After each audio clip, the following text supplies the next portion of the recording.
So, welcome to this week's episode of Tree Lady Talks. I am so excited because I'm with the author of a brilliant new book which is just out with the London launch on Wednesday, the 11th of September.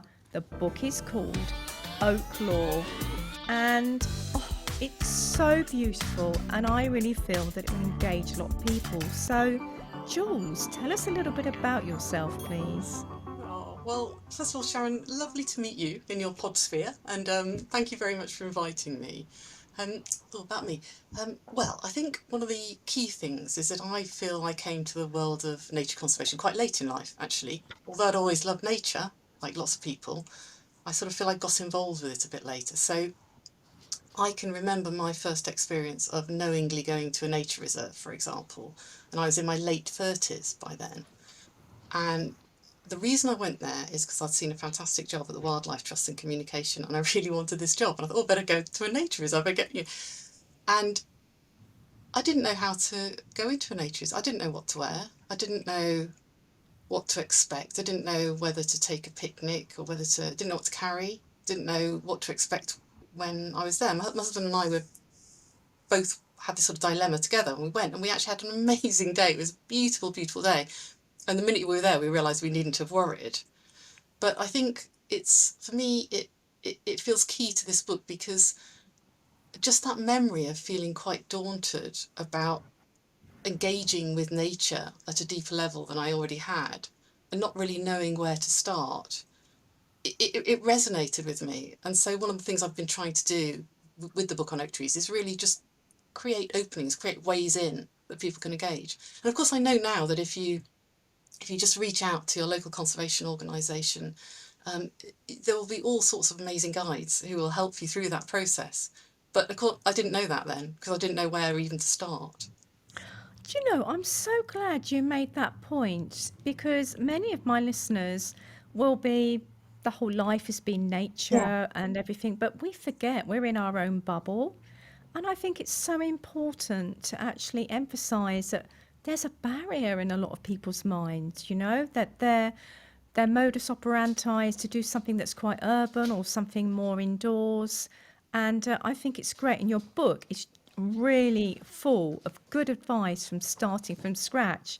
You even say in your wonderful, chatty, engaging style, if you're already looking at trees, you won't need to read this bit, but here's what you can do. This is what you need to wear.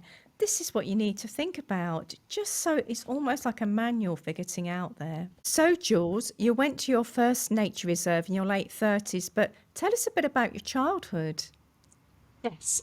So I wasn't nature deprived in the sense I was really lucky to when we were 8, we moved to as a family moved to a house with a lovely garden. So I think that's where I developed my love of nature. So I did the gardening with my father and I really enjoyed it. And I always found it just magical when seedlings just started to show up of the ground. So it wasn't that I hadn't had any experience of nature. I was very lucky to have that experience. It's just that I hadn't really entered that more formal sort of world of nature conservation in a sense, Yeah.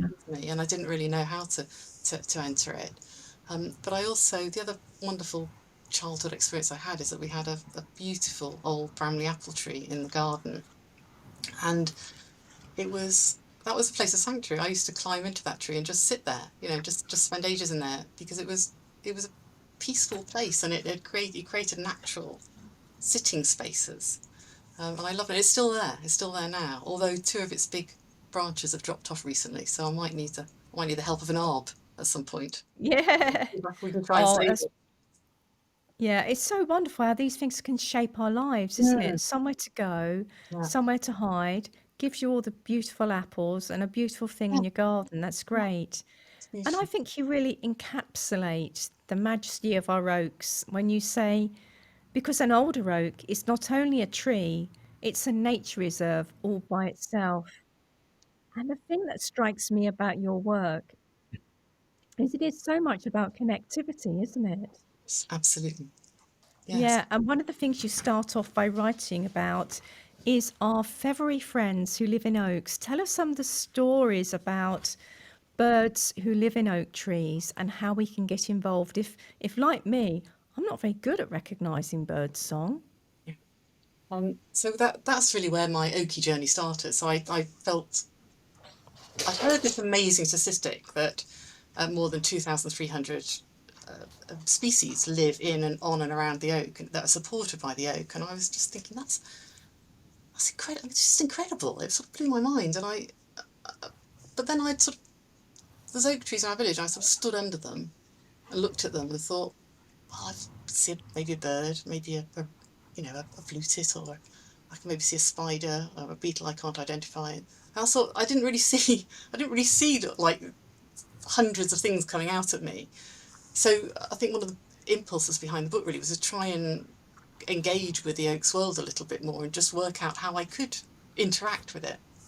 And the first my starting point was with birds. It was during the one of those periods around the pandemic where you were allowed, when you were allowed out you were allowed out but under certain conditions. Yeah. I remember being able to get to Sherwood Forest, but I wasn't able to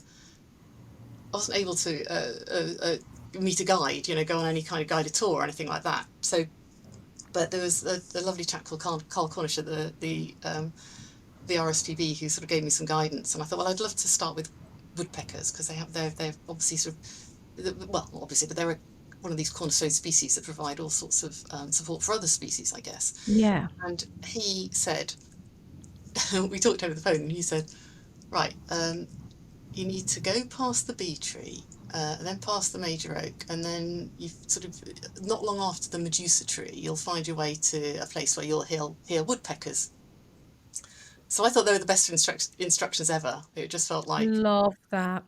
yeah, it just felt like I felt like Gandalf in Lord of the Rings or something like that, Yeah. walk off to the trees are being used as our guides, which is kind of which is an old idea, isn't it? A lovely old It idea. is an old idea, but it's really an important one. And Yeah. now I think we need to keep naming trees. We need to keep Yes. naming trees where land use is changing as well, because it gives Yes. such power and it Yes. evokes so many stories, doesn't it? Yes. But I love the way that you all throughout the book, you seek guidance from experts.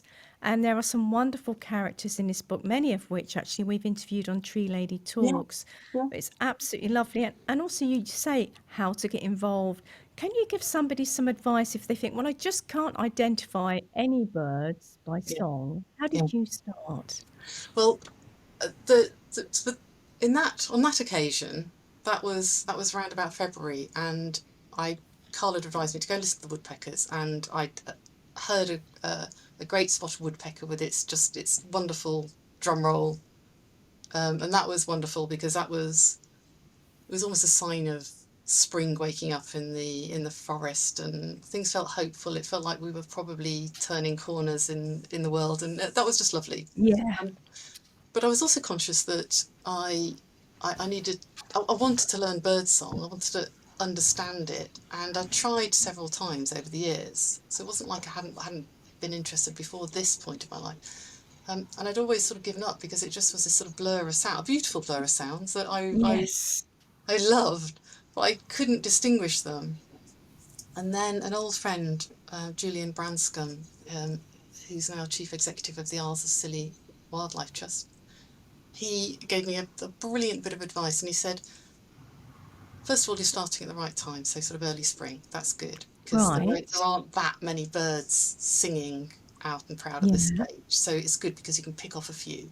And he said, and focus on one bird that you can identify, and just make sure you just listen to any of that. Just zone in on that one song. For me, it was a robin because I could, robins are obviously easier to identify, and there were lots around our house and garden, or our village rather. And so I thought, okay, I'll do as Julian says. But didn't have loads of hope really. I didn't, because I tried to learn birdsong in the past and hadn't really managed. So I listened and I looked at the robin. I kept listening, like standing in the garden, looking at this robin, looking at the robin. And this went on for several days, if not weeks. And I was like, okay, well, it's a lovely experience. I don't feel like I'm getting anywhere, but anyway, it's great. And then I was standing in our kitchen, which leads onto our back garden, with the door open one day, and I heard this bird singing, and I went, "Oh, that's not a robin! I can tell that." Yeah. Sorry, I'm moving around. And it turned out to be a song thrush, and I realised I could tell the difference between the two. And that was beautiful because it got me on. I felt I had a little toehold into the world of birdsong. Yeah. And then Julian's advice was, okay, now you need to build up over the spring. And he was sort of coaching me through this online. And at one point he said, I think you're ready for a dunnock. You need to listen to a dunnock. I didn't even know what a dunnock was. I didn't. I would have thought it was a sparrow if I hadn't even, if he hadn't told me to go and find one and listen to it. And now I just, the minute you know what they sound like, well, they seem to. I seem to come across them all the time. So yeah, Well, it was. oh, wow. I mean, I obviously know some bird song, but not others. I couldn't tell you what a dunnock sounded like. Yeah, I think we should insert that into the podcast actually, or put a little video in there because when we understand more, yeah, although we obviously all value birds, but it just brings that deeper connection, doesn't it? it And you does. know, I love this little line in the book where you're walking in the forest, Sherwood Forest, and you come across a lady who's Oh all yeah, shiny eyed. You yeah, don't know her, no, but she's just so full of the joy. And I think we can all relate to this. And she just says, I've heard an actual woodpecker.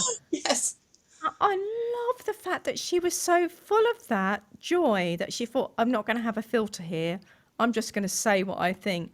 If only we could all be like that, world would yeah. be a better place, wouldn't it? And I love the fact that there was no introduction. She just launched straight Yeah. into that line, and she knew, and she knew. I'm sure she knew that I would be receptive because she probably saw Yes. the sort of the fact that I had eyes full of awe anyway because I'd just been in the forest and I was just feeling very happy with life, and I think she probably Yeah. saw that. And we just and I acknowledged it. I can't remember what I said, but I acknowledged it, and we just knew what each other meant. We just knew what each other Yeah. was feeling, and then I'll never meet her again. But it was a little moment of joy, of shared joy with a stranger, which was beautiful. It is beautiful and really powerful. And there's been lots of studies about the importance of awe in our life. And Yes, particularly shared awe. It could be yes, anything. It could be going to see a pop concert or watching some great sporting yes, achievement or just hearing a woodpecker in a yes, forest and saying to someone else, I just heard that. It's yes. amazing. It's so good for us in so many different ways. I think so. And one of the things I think there are so many places that we can find more awe, as it were. And I Yes. think when you start delving into the world of really tiny, teeny tiny things Yeah. that are quite, to begin with, quite hard to get your head around. If you see these little shiny dots, black dots that are beetles, and you have no idea what they are, that's quite hard. But if you're with an expert who can tell you what they are and what they do and about their lifestyle and how dependent they might be on the dead wood of oak trees, maybe they're just completely dependent upon that, and that's the only way they can survive. Then these worlds open up. These worlds, and you can get really full of awe through this little tiny shiny black dot, which looks like nothing to begin with. Tell listeners about the gall wasp. Yes. So one of the things about the my exploration of the oak tree was that it became not only a series of nature rambles, but a series of culture rambles as well, because of course our human lives are very intertwined with this iconic tree and other trees as well. This is, I think, the oak is particularly iconic in terms of the way it threads in and out of our lives. And one of the things I discovered in the course of this was the marble gall wasp, which is incredible, really. Some people already know this story, but the gall wasp um, lays an egg in the twig of an oak tree, and it makes the oak tree change shape. It's really weird. It's not like and it changes shape, and it creates literally a little marble-sized shaped thing, a little woody marble. It looks like. Um, but it's weird that it's not mechanically made. It's made by the sort of the way it somehow changes the oak tree, and the larva lives in that and grows up, and it also eats out of this. It also provides food. You have food inside the gall as well, and I think the so that's already kind of lovely in itself. But what's fascinating is that people used to make ink from galls, particularly marble galls, and the ink from marble galls was used really for about 1,000 years. That was the ink we mainly used to write in our part of the world anyway, to write all our documents. And so, the works of Shakespeare were written on oak gall ink. the American Declaration of Independence was written on, and Newton's theories. So many incredible iconic documents were written on that ink, so that it has this incredible connection with our nature.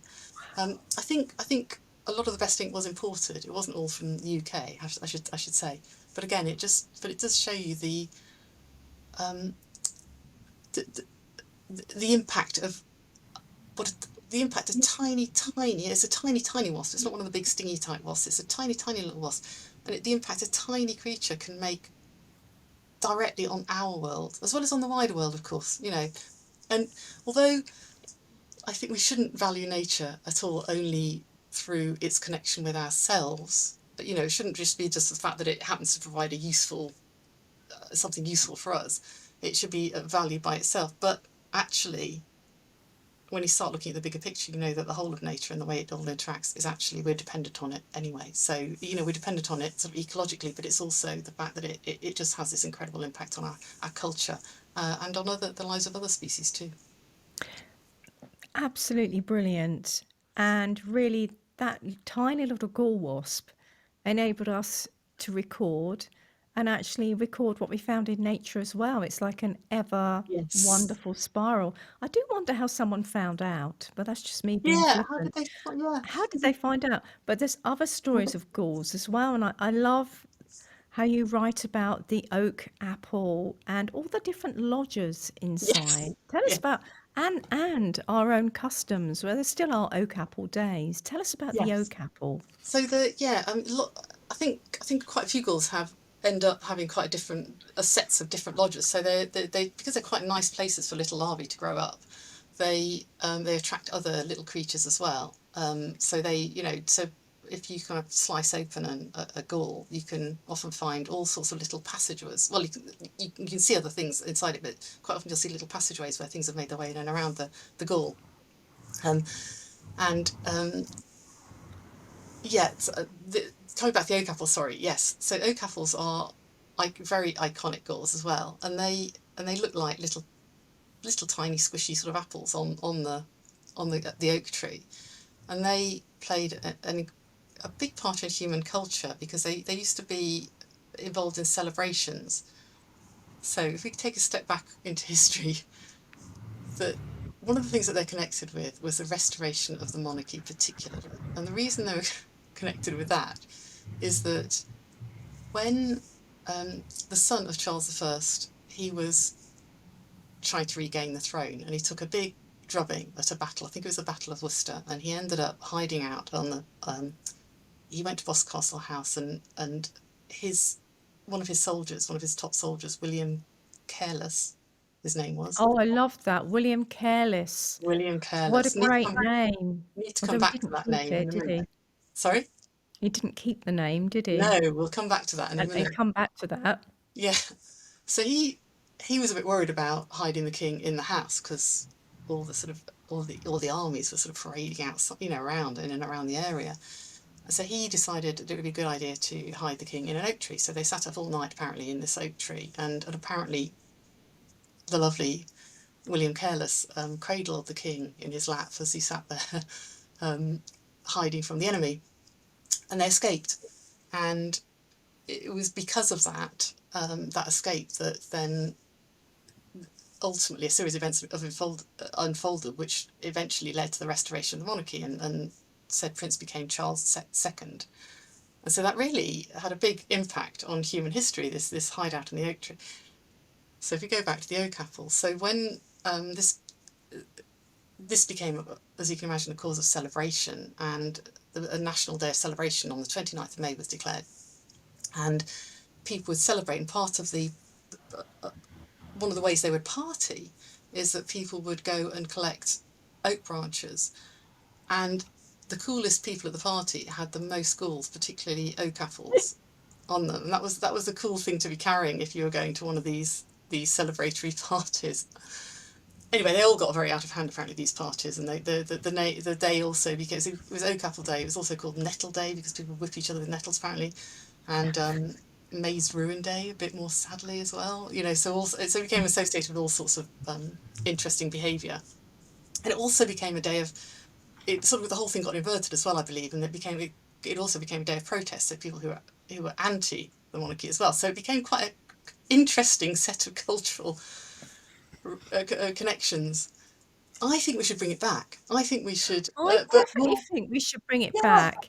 not I mean, not I when, went to my first festival this yeah, year with my daughter Eleanor. We went to yeah, Carfest. We went for yeah, all brilliant, the well-being stuff, and yeah, people were really dressed up. And I think, oh, well, next year, because I'm going to go every yeah. year, I'm going to go wearing all oak leaves in Oh my yes, hat, and then I'm going to do the fun run, which is, thank yes, goodness, it's really short, dressed as an oak tree. But I yeah, think very good. people would love it, just captured my imagination, but Yeah, I think we should bring it back because it would help people connect with nature again, and it's a yeah, good laugh. It's wholesome fun. I'm not sure yes. about the whipping with nettles, No, though. let's not do that. Or the maid's ruin bit maybe, but the Yeah. or ruin anyone. Let's not ruin anybody. Let's not ruin. No, But I no, thought, yeah, let's not ruin. Let's let's build people up. let's build people up and let's do it as a celebration of our natural world. You know that. Yeah, Okay. absolutely. I love these stories about how trees have impacted history. But let's go back to William Careless. What Yeah. happened to him? Well, I understand he got a name upgrade and he became Carlos, and he got all sorts of titles as well, and quite lucrative titles, I think. So obviously he was, you know, very much in favour for being a careful king cushioner, I suppose. Yeah. So he did quite well How? out of it in the end, I Oh, believe. it's the opposite of nominative determinism, isn't it, Yeah. Yeah. really? It's Yes. Careless who was Sure. really Yeah. careful. Yes. Brilliant. And then the book goes on, Crowning Glories. I mean, all of the book is so beautifully titled and written. But tell us about the purple hair streak butterfly. And I now know why I've never seen one. Yes. Purple hair streak butterflies is really iconic, and people are really excited when they see one because they are quite hard to see. And there's no way, and I again tried, like myself, husband and I tried, Pepe, the dog beside us, tried hanging out under oak trees, thinking, can we see? No, couldn't find it, no way. Even with binoculars, all, you know, butterfly guides. And um, so it turns out to be able to see a purple hair streak butterfly, you ideally you want, again, you want a guide. And you want to know where they hang out because they tend to, I believe they tend to hang out in the same sort of places year on year. So it's good, you know. Now, we don't know if that's just because those are the places, the only places we've seen them, therefore we're looking, or whether it's just that they're only hanging out in those few places. But I was very lucky to have an invitation to go and join a purple hairstreak hunt with a butterfly recorder of in our local county, Ken Orp, and he we met in Kedleston on the estate of Kedleston Estate. Sorry, we met at the Kedleston Estate, and he sort of walked me around some of the trees where he knew that these butterflies existed, and he looked up into the branches, and he just went suddenly. We were looking for a while, and he just suddenly went there, there. It's like falling coins. I looked up, Oh, and it was just like they were sort of like going downwards, and they're just catching the light, like falling. oh, And he said, you know, and it's about 20 feet up into the tree, I think. It's not that high up. And he said, you know, so many people go on this track and they will never know that that beautiful thing is happening. So yeah, again, just sometimes you do need somebody to, you know, help you look. you And they do. and the reason and so they tend to hang out, the adult butterflies anyway, they tend to hang out sort of quite high up in the canopy, which is probably why we don't see them. So I then spoke to another expert who told me that it might be there's a lot more out there than we think. It's just that we don't, the numbers, the recordings of them are low because they're really hard to see. And then I think that's raises some interesting questions, doesn't it, about how the ways we record different Yeah, species, because the harder a thing is to see, the less likely we are to see it, and therefore the less likely we are to record it. So you've really got to make an extra effort, I guess. And it's the same goes for the things which are underground, doesn't it? You can't, yeah. you know, it how much don't we know about? And I think the thing about this whole experience for me of just trying to explore these different aspects of Oki life and Oki world is the more I learn, the more I realise I don't know, and the more I realise we don't know. as a species, actually, and the more there is to discover. It's I it's arrogant of us to think that we can learn about nature in its entirety. We never can, and perhaps we never should, because we should retain that sense of awe and mystery. I mean, certainly what goes beneath our feet, which you explore later in the book, that is a whole complex and beautiful ecosystem, which Yes. we'll come to. But sticking with butterflies and moths, you had a great. I must do this myself. You went on a moth night. Oh, Tell us yes. about That that. was I love great. the sound of You've got to go on a this. moth night, yes. And they I have them, will. yeah. And wildlife groups all across the country working in working together with butterfly conservation and the gang, they organise moth nights. And I went to one near my mum's house, is Long Eaton, uh, with the Long Eaton Natural History Society. And we turned up sort of after dark, and I met these people in a car park in a dark wood. Luckily, I knew that they were going to be all right. So, Yeah, don't, be yeah. very They'll be careful about these perfectly. people. Yeah, very normal people who Yeah, just love moths. There's yeah, nothing weird about them at yeah, all. yeah. But And they I were, know what you mean. they were fantastic. And so and I didn't know what, again, I was just traipsing after them, just thinking, what do I do?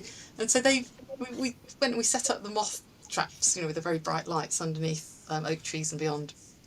And and by now it's really dark. And then Marion, who was our leader, the lovely Marion Bryce, she went, right, okay, we're off on a back walk. And I didn't realise you got a bonus back walk because we were waiting for the moths to arrive, so that gave us a bit of time. So then we went on a bonus back walk around the around the wood, and she had her back recorder, it was making clicking sounds and everything. She was really good. She could interpret all these things for us, so we knew what we were looking at.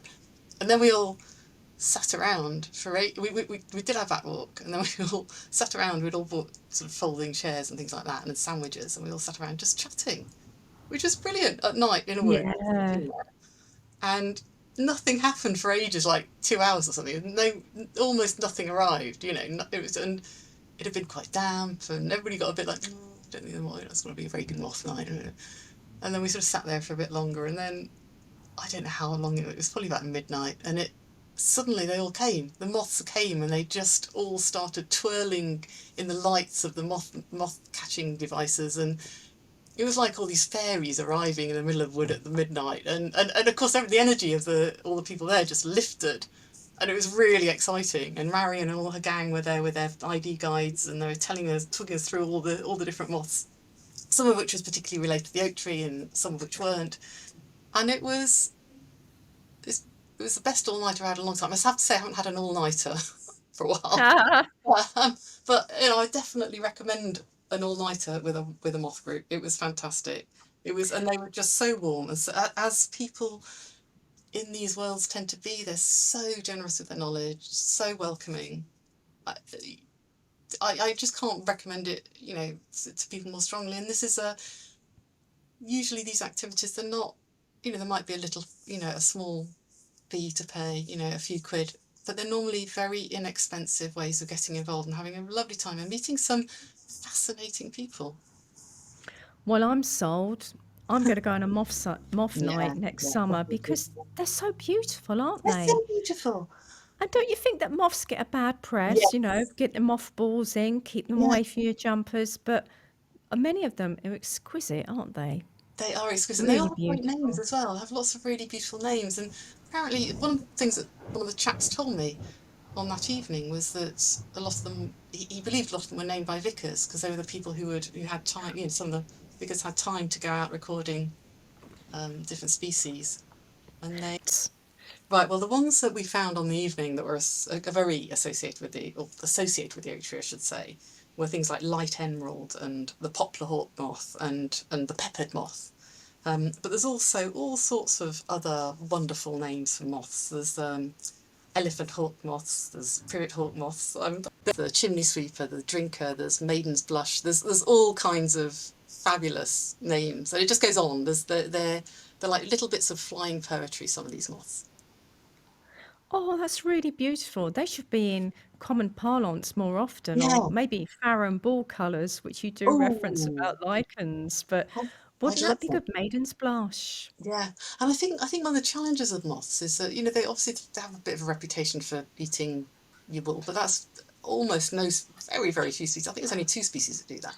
Yeah. But I think partly they're harder to see because often a lot of them come out at night, obviously, and there's so many of them. There's so many of them. So as with butterflies, you can get your Field Studies Council sheet of all the different UK butterflies, and you can sit there and you could realistically aim to see all of those, couldn't you, over, Yeah. course of a Yeah. couple of years or what have you.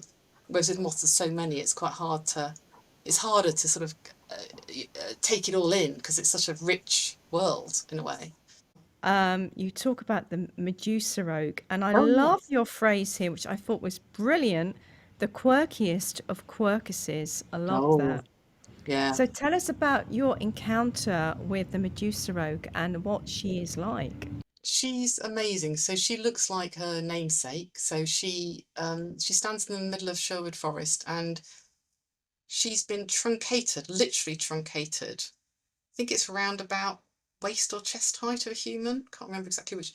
And then so she's just like she's got this big wide bowl which looks like a skirt, and then writhing up from this skirt-like thing are all these branches, these big sinuous branches which writhe up into the air. So she's like no other tree I've ever seen, and nobody seems to know quite what happened to her. They think she might have been chopped off in a prime, maybe during the war. I think it was the Second World War, might have been the first. Um, Maybe somebody didn't quite finish the job. We're not quite sure, but she's just turned into this absolutely beautiful. I mean, beautiful in a way, but a stunning, certainly stunning plant. And she's obviously hanging on there. She's not given up.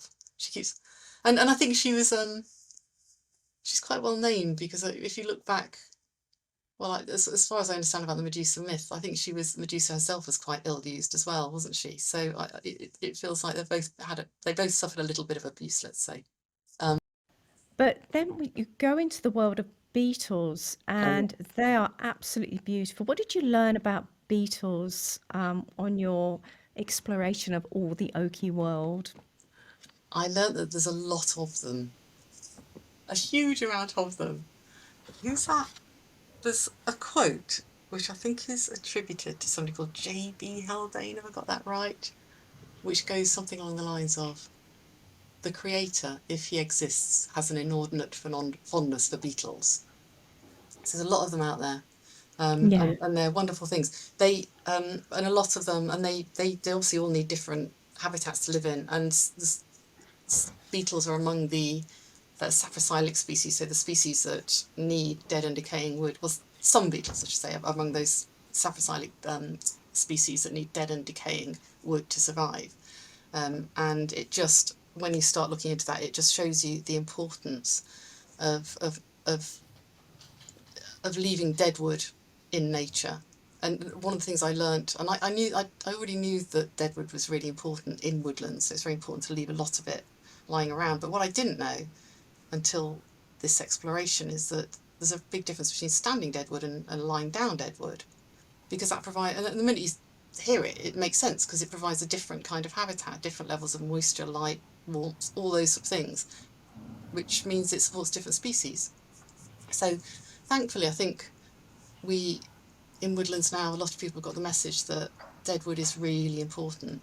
But but I think but not everybody. So it's just a message that's really worth, I think, spreading. And I'm sure in your world that Yeah. it's something that I guess is something people talk about a lot, is it? It is something that people are aware of in our world, in Yeah, our sort of tree and nature bubble. yeah, And I think also on a lot of the mainstream gardening programs, yeah, particularly BBC Gardener's World, yeah, is very good at emphasizing sort of conservation and everything that we can do in our own gardens. yeah. But there still is a real tidy culture, certainly in the Yes, UK. yes, And we need our dead wood, don't we? we do. And one thing I hadn't realised, because I love gardening, I think harking back to the conversation from earlier, I really love gardening, and I'm sort of a proud wildlife gardener. I try and do all the right things. And I've got deadwood piles, and I didn't realise that I'd neglected them because you need to keep replenishing those piles because you need wood at different stages of decay. And I'd just sort of left them there thinking they were fine. And we've got some lesser stag beetles in our garden, or did have, and I Oh, hope they're still there brilliant. because, yeah, because I didn't, but I didn't, I was thinking I didn't realise I needed to keep replenishing that source for them. So, and I only realised that when I went on this tour of Sherwood again with an incredible person from the Woodland Trust called Louise Hackett, who Oh, taught me all. Louise, Oh, you yeah. know Louise? Oh, have you interviewed her? Yeah. Well, I know Louise because she was absolutely brilliant on the Arboricultural Oh, Association's Women in Arboriculture. It was National Women's Day oh, in March. This yeah, was every year, but this year, 2024. And I was on with Louise Hackett and Cecily, who's a tree surgeon, just to showcase the different sort of work you can do as a woman in arboriculture. excellent. But she was absolutely brilliant. Yeah, And you talk about how you learned so much from her and was inspired by her throughout the book, yes, which is great. It's yes, lovely. absolutely. And all the team there actually, yeah. So she Yeah. worked very closely with the so the Woodland Trust worked closely with the RSPB team, who obviously they manage the RSPB team manage Sherwood Forest, and then the Woodland Trust worked with them well alongside it. You also write really well about the ancient oaks and the fact there's a bit of a gap. There's going to be a generation gap, and what Yeah. can we do about that? Because all the species are dependent. Yes. So that's something else that Louise sort of talked me through really, and Emma Gilmartin, who I think you might also have met. I had a Oh, yeah, I chat know with Emma. her in the yeah Hi, Emma. yeah. She's lovely too, and again so knowledgeable. Um, so yeah, they taught me about veteranization. So sometimes you can have a, a big gap in generations of oak trees and other trees, of course. So somewhere like Sherwood, you've got all this, you've got the wonderful collection of ancient oaks, and then there's another generation which I think was sort of started growing around about the 18th century. I think there was probably plantations happened because of the it was all around the Napoleonic War, wasn't it? So there's a lot of planting going on around that time. So, and then you've got another generation gap. So you've got, and one of the problems is if you certain species will only live in the ancient trees. So how do they bridge that gap? As the ancient trees ultimately, sadly, all die off. And one of the techniques that again I'm sure you'll know much more about than me, Sharon, is veteranization. So when you in a way sort of add you basically sort of age a tree prematurely, don't you, by adding certain quick cuts, etc.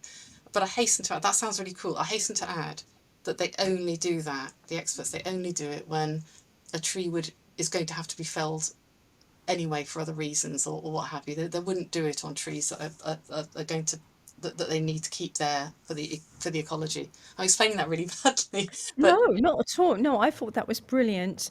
And this veteranization. So, for those of you who are listening for the first time, because you've read Oaklore and you just want to hear more, veteranization is a technique where you just create these little snags and cuts and yeah, hollows, sometimes even like a sort of post box the other way, and then you put the lid back on. And it does sound counterintuitive, but doing this to our sort of mature or early mature trees, which might be compromised structurally for another reason, or there might be a reason why they're less valuable in the landscape. It has been shown to, with mixed results, but I think mostly very good, to create the sort of niche habitat that these very specialised fungi and beetles and all sorts of invertebrates and mammals need. And many of them have what we call poor powers of dispersal. These wonderful ecosystems of our ancient and veteran trees are just a massive hotel for yes, all these sort of specialists, who just said, "Oh, I'm a violet click beetle. I only like these very old trees because I love this and I love that." And they're not sort of thinking, "Oh, this tree's absolutely had it now. Pack its little suitcase and go wandering sort of 20 miles for the next ancient or veteran tree." But the idea is to provide this connectivity pathways for these like really specialist little things yeah, so that we can keep because it's a part of our ecosystem. So We did explore this quite a few years ago now on Tree Lady Talks with Vicky Bengerston, Oh yes, who is yes, yeah, she's a Swedish. Well, she's yeah, actually originally from Scotland, but she's in Sweden, and she's very modest, but I think she's brilliant. And she's carried out lots of studies, particularly in Hatfield Forest, which I know very well. And the results of that have been so positive and powerful, particularly for invertebrates as well. So that is what veterization is. And there are some really skilled tree surgeons, such as Urban Forestry, Reg Harris in the UK, who his team just do this thing called coronet cutting and breaking. And it's almost the opposite of our sort of British standard for tree surgery. But I'm really glad that you picked up on that, because I think it speaks to the science of understanding how these trees are so important, and just something practical that we can do, which looks a bit odd. So thank you for sort of bringing that, because this book is can only be written.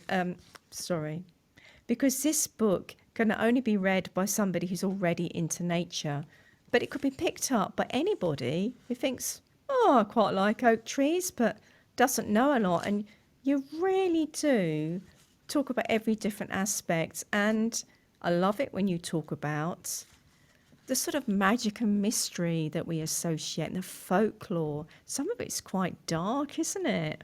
yeah, indeed, yeah, it is. And Tell us. so go on.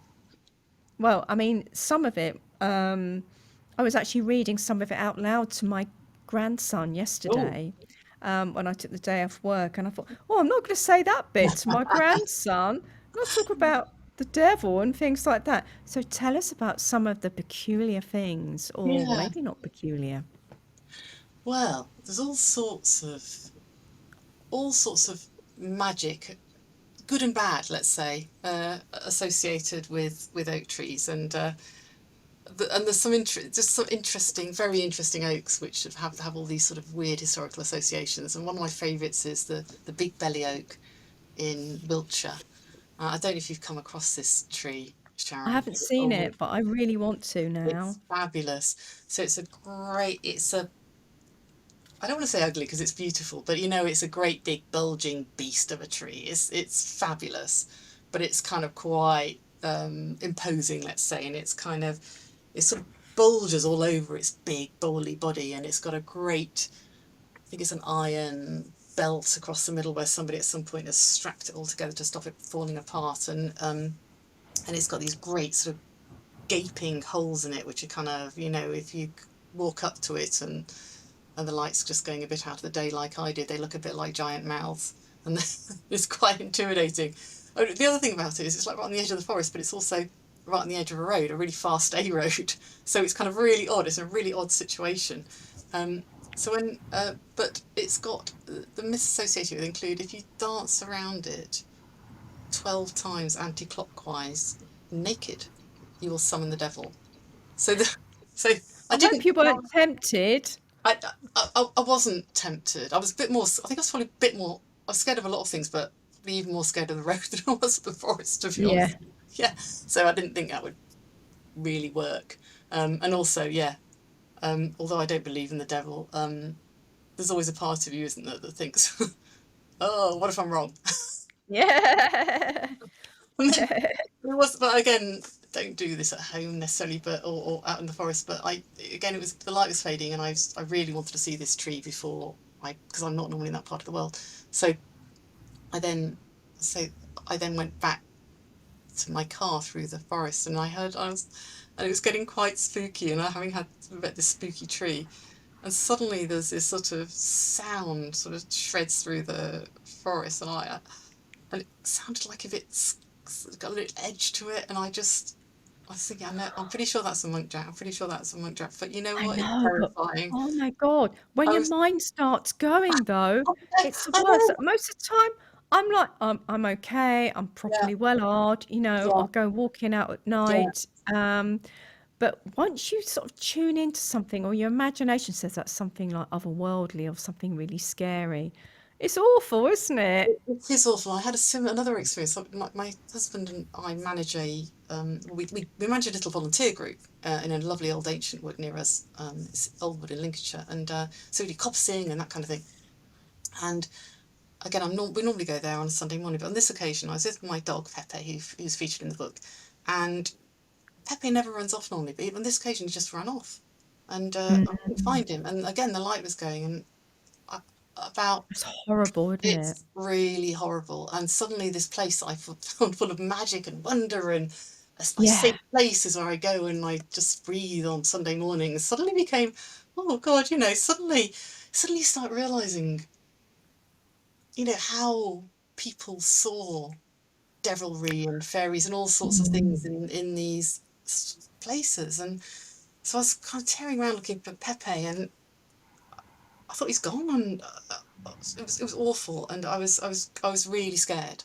Oh, And it's then absolutely awful feeling when your dog goes missing. We've got yeah, trackers on ours now, but yeah, it's awful. But I think, isn't it interesting how your perception can flip oh, from totally, the yeah, beauty and majesty and the yeah, well-being? I mean, I had a very unfortunate experience with Compo, the oh, older dog, before we had Barney, and I used to go to this wood all the time. Noel was critically ill in hospital for 3 months, and oh it was God, my place for meditation, and I felt so at peace there. yeah, And then one day, Compo was viciously attacked by another oh, dog, and I never felt quite the same way. I mean, he was fine because he has yeah, such a big fat ruff, and he's oh, a big fat dog, and he was fine. But it does change your perception. But I think we are all about now nature, well-being, recreation in our woodlands. But there is a long association in Europe anyway, if we think of Grimm's fairy tales, about how woods were something that were dark and mysterious and to be feared and full of myths and legends, good and bad. Actually, there was an absolutely brilliant book I read, which I can't remember the name of, but it's really pertinent to this. And I love the bit in the book when you talk about stepping between two trees. yes. When you see two oak trees which sort of almost like make a V, and Yeah. well, I've known hardened foresters who just cannot resist doing that because I think in some parts of the UK it's seen very much as you're entering a doorway to a new world, and it feels like that, doesn't it? And I think It that does. I mean, the oak can let you into new worlds into lots and lots of different ways, but I think it's quite nice just to sort of physically do that as well and just let yourself be carried away into a new Oh, I world. think it's wonderful because we need to play. We need to We play. need to play. Yes, It's that sense of play and awe and wonder and imagination, which yes, you talk about a lot in the book, and some little tips here. Like one of the things you say is that if a lady touches a bark of an oak tree, I think it's midsummer's morning, then she will have eternal youth. And yes. I'm thinking, well, I probably do touch the bark of an oak Yeah. tree during a tree survey That's why you on a look so midsummer's young. morning. But well, no, I was going to say it hasn't worked. Sorry about Sorry, I'm that. on your If line. only. Sorry. Yeah. No, but moving on though, you have a title called, I love this, Incredible Edibles, Health and Healing. And you start the book with what's eating the Martin oak? Tell us about what happens to our old trees in the middle. Yes, so there are some amazing fungi which help the oak tree weirdly by helping to eat out the middles of the tree. So they sort of turn all the as an oak tree gets old. And again, a lot of your audience will know this thing, but as an oak tree gets old, it basically hollows out, and um, fungi help them through that process. So all the nutrients which basically it turns the useless part of the tree now, which is the right middle of the tree, the non-growing part of the tree, it recycles it and basically turns it into new nutrients. But to do that, they need the help of their fungi friends.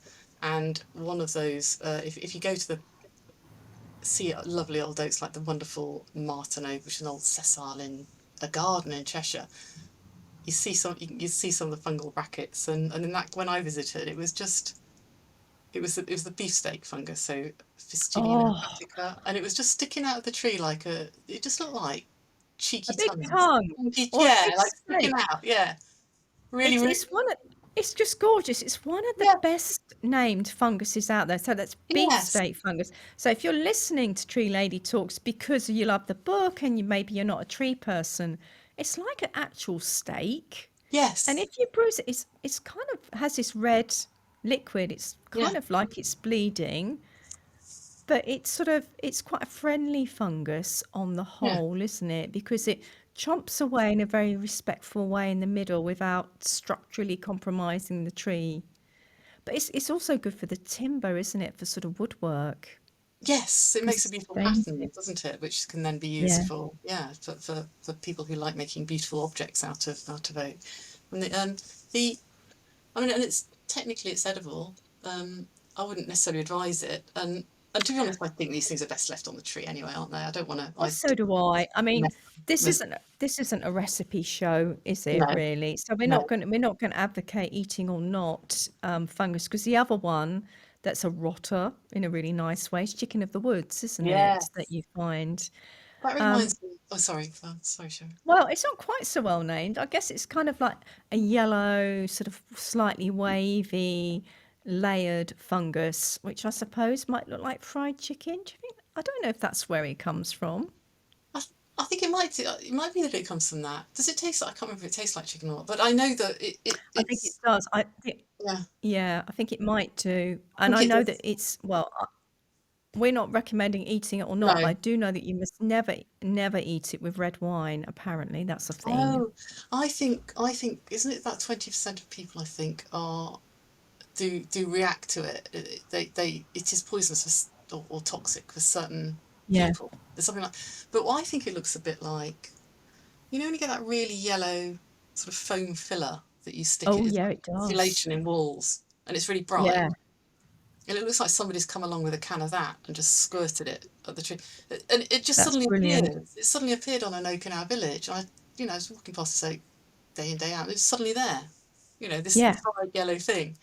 But beautiful. Another they beauty in are its own way. beautiful. So if Yeah. you don't know what they look like, we'll put some photographs up on the YouTube channel. But it's Laertipora sulphureus, Oh, there you sulphureus go. being a sort Yeah. of yellowy golden color, and that again does this sort of cubical brown rotting. But this is another stage in the oak's life, isn't it? Yeah. And another place for insects to live and rejuvenation. And you meet friend of the show. There's so many friends of the show in your book. It's almost like a who's who of Tree Lady Talks, which is just a ridiculous thing for me to say. I But love it. Professor Lynn Oh, Body, yeah, she's amazing. wow, utterly amazing. Yeah, what knowledge. Really good knowledge. She's written a lot of papers. She's a really Yeah. regular speaker, and also she's written a book recently on fungi and trees. But one of the things you talk about in here is a bit of we talk about the mutualistic Yeah. benefits of fungi and trees, which we'll come on to. But did she talk to you about fungi wars? Yes. Yeah. So because I think we were talking in the context of the fact that trees really need fungi to exist. So they have. So, and this is very much in Peter Velibund's territory. Peter, the lovely Peter, who you've also interviewed, and Oh he's talking yeah, about yeah, we big were talking friend about of the show. yeah, yeah, he's great, and we were talking about the fact that how trees exchange water and nutrients, and the fungi help them by passing water up through the system, and the trees then provide the fungi with sugars, etc., etc. And and we were then talking about different kinds of fungi which provide that purpose, and the different kinds of fungi on the end of an oak's roots.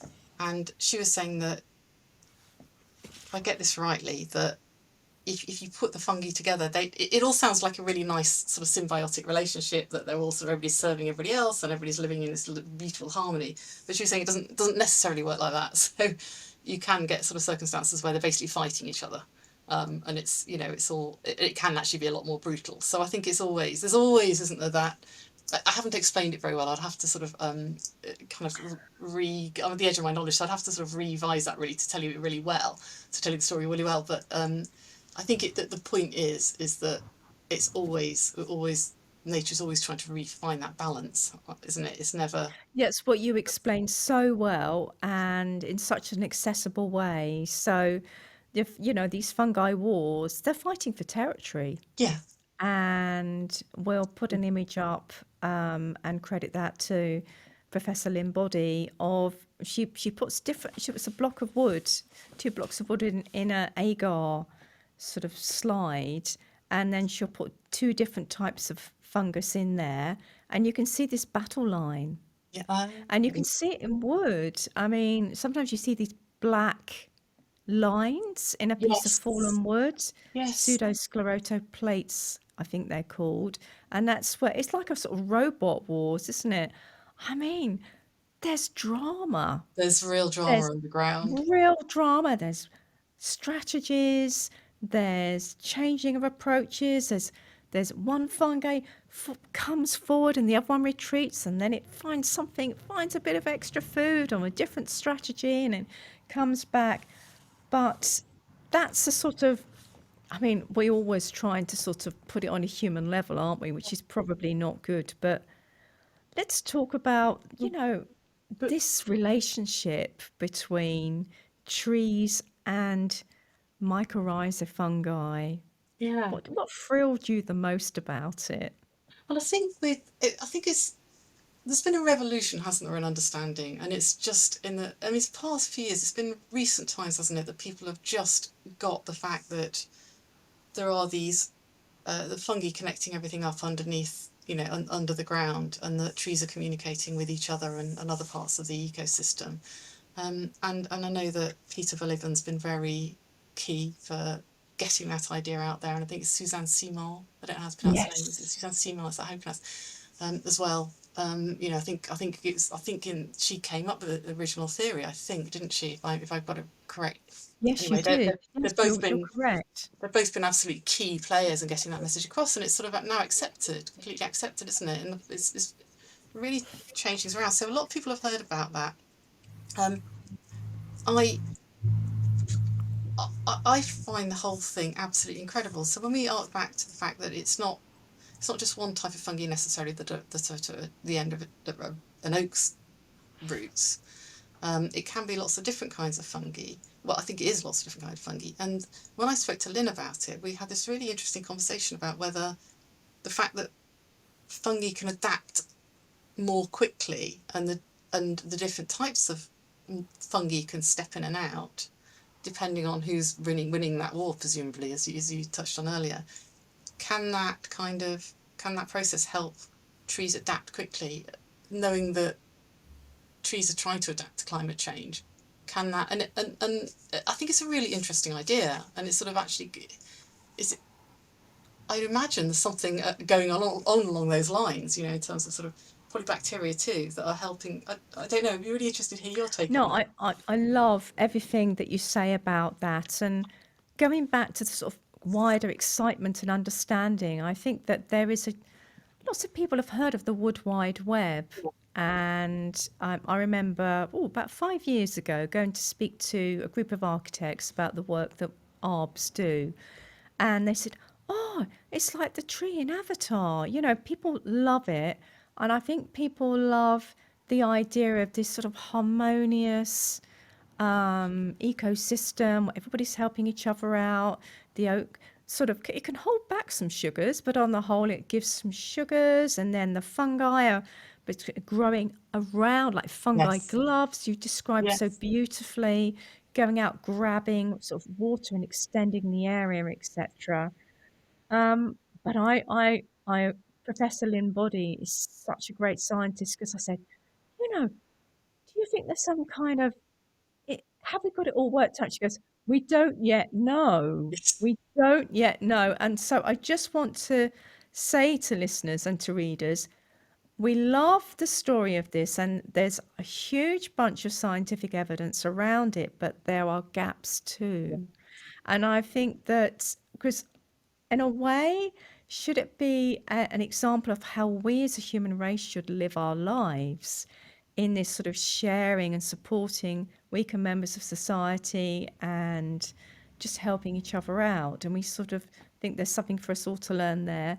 But I think it's easy to get swept away. So I Yeah, want more money in research. me too. And I completely agree with you. And Lynn and I had that conversation as well. There is, again, it comes back to this point that we know we've scratched the surface, haven't we? I think, especially Yeah, when it comes to fungi, and we know that there's lots of undiscovered fungi out there, loads and loads and loads of them. You know, it's immense, and we need to be we. These fungi are crucial for our own existence, let alone about the wider world. We need research. We need these incredible yeah, we people who are do. studying the small stuff for our better understanding of the world. And another person I should probably mention in this context, who I'm not sure if you've interviewed, was Andy Taylor of the James Hutton Institute, and No, I haven't. oh, I'd love to. he's great, and he explained the whole process so beautifully to me, and he was just one of those people that you just want to get out into a woodland with a load of children, because he's just going to enable them to understand in a really fun way what is going on all around them. That's great. No, he comes across so well in the book.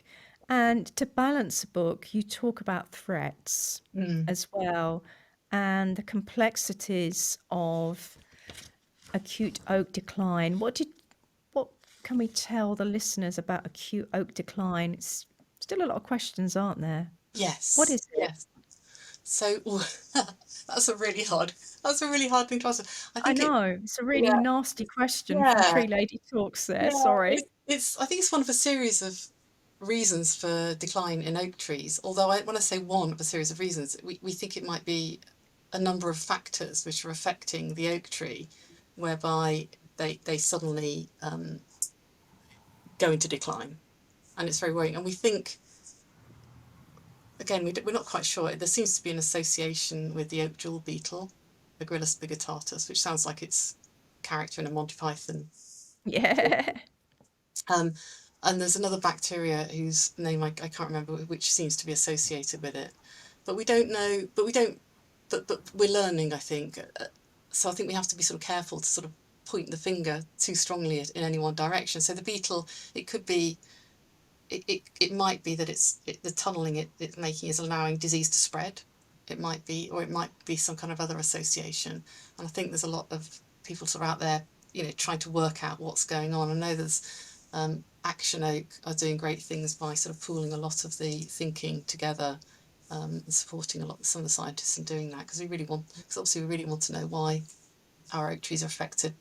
I think the other thing that I do understand is that it seems to be happening in places where the oaks are already vulnerable, because it might be Yes. because of wider conditions. So while I think we definitely need to understand more about the specifics, what we do know is that we need to be creating space for all of nature, don't we? And we need to be Yes. um, giving it the conditions which enable it to be resilient. And that is often about finding, with older trees, it's about giving them enough space and the right conditions, but it's also about the whole wider network, and allowing, enabling spaces to join up, to improve the resilience of all of our natural world. Does that make sense? Absolutely brilliant. It's that whole connectivity again. I know that there's some wonderful scientists out there working very hard on acute oak decline, but you so rightly bring it back to the fact that many of our oaks, and in fact, all of our trees, are vulnerable due to climate change and due to changes in the landscape, and also deer as well. There's deer, and there's all the other threats, aren't there? There's deer, there's pollution, there's the fact that we chop off our landscape into sort of little sections, Yeah, and we create islands of nature so that they can't interconnect with each other. And we've just talked about how important that connectivity is, yeah, underground yeah. and overground. And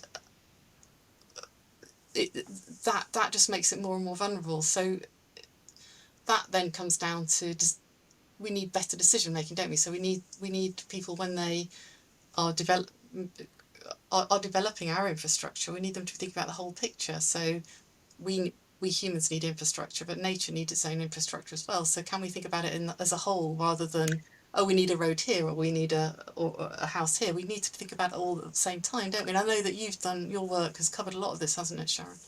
It has. I mean, there are opportunities through building, Mm. through landscape change, to bring nature in the heart of that. Yeah. And I can't name the project, but I'm working on a social housing project in Mm. London, which is a very intense, high density development, and it's at the planning application stage. And some trees will be lost, but nearly all are being retained. And the new landscape for that, and how we're integrating the play space under the existing trees with great deal of care and thought, so that children can actually experience the majesty of being under trees, and we'll Yeah. carefully install some appropriate play equipment underneath those. And the green roofs and the green streets and an edible garden element, the whole plan looks green. Whereas at the moment, it's a local authority building and a car park in London. And I find that really exciting. And it also praised the local authority, which I suppose I shouldn't name, so I'm not going to, for their rigor in challenging us as a design team to make it as good for nature as possible, because I just feel really passionately that every opportunity should be made to bring nature into development. And you write about the challenges of that, and how people really care. Quite right. It's brilliant that people care, and there are pressure groups. It's excellent, but it's very complex, and Yeah. sometimes there are, a few trees might need to be felled for many more being planted, providing hopefully they're the worst trees. But it's complicated. I think what it I agree. It is really complicated, and particularly in urban environments, where Yeah. we do need to see more trees. We need to make it make for a more equitable environment, more equal access to nature, or in the way Yes. that you're describing. We want everybody to have the pleasures of nature, not just the richest and the leafiest environments. Good on them. I don't blame them at all. Absolutely. Don't blame anybody for buying a house in a beautifully leafy street or environment. But everybody deserves that, don't they? And it's we need imagination, really imaginative development to enable that. And I know I loved your episode with lovely is it Nadina Galley? That who- Oh, Nadina Galley. yes, that's it. Oh, And she was just talking of, sorry, go on. yeah, she was just talking about this, and she's also Yeah. talking about a load of solutions as well Yeah, through tech, this the is internet exactly of it. nature. Yeah, and at the Woodland Trust, they're working with American Forests on a concept called tree equity, which again is looking at different neighbourhoods, and you can see which have you can compare the amounts of tree cover. And I don't know if it's the same software that Nadina's using. I'm not sure, but it's the same. It's a very similar concept, and people can see for themselves through this through these incredible tools that we have now, can't they? That how they compare to other neighbourhoods, and they can also map that against quality of life, pollution, heat, all of those things. So it could be these tools are fantastic in the sense of they could be really driving a Yes. push for this vital push to get more nature in our cities, and also more equality, because at the moment, as we know, that the most nature deprived areas tend to go with other elements of deprivation, don't they, and disadvantage, which is just not fair. Not fair at all, and brilliantly made. And talking of sort of, new tools, but you give loads of advice in the book about how people can get involved. So I hope that as well as nature folk, anybody will pick up and buy your book, because you write so beautifully, so engagingly, and it's so Yeah, accessible. yeah. So, Jules, for somebody who perhaps nature isn't their everyday world, but they want to get involved, tell us, literally, as you brilliantly named the chapter, some fun stuff. Yeah. And there's all kinds of ways you can go out there and engage with oak trees, whether it might be by baking acorn bread, or whether it be going out on a gall hunt, or going out and sniffing a lichen to see what it smells like. But my best tip really is to join a conservation organisation. You'll be doing the world an enormous favour. You'll find inspiration, you'll find friendship, you'll find new ways of engaging with the world that you hadn't thought of before. You know, I'm very close to the Woodland Trust. That's, you know, they do amazing things, and there's other fantastic organisations out there: local history societies, wildlife trust, RSPB, National Trust, Bug Life, Plant Life, Butterfly Conservation. If you can join at least one of them, please do, because they need your support and they will inspire you, and I'm sure you'll really enjoy it. I just want to really thank you for your beautiful book that is accessible to everybody. And I think there's a real power behind a non-tree expert writing about trees, because you come with it with curiosity, open-mindedness, and through that we all benefit. I highly recommend Oaklore, out now. It's beautiful, it's inspiring, and it's deep. Jules Acton, thank you so much for your time. Thank you. It's been a joy, Sharon. A joy to meet you.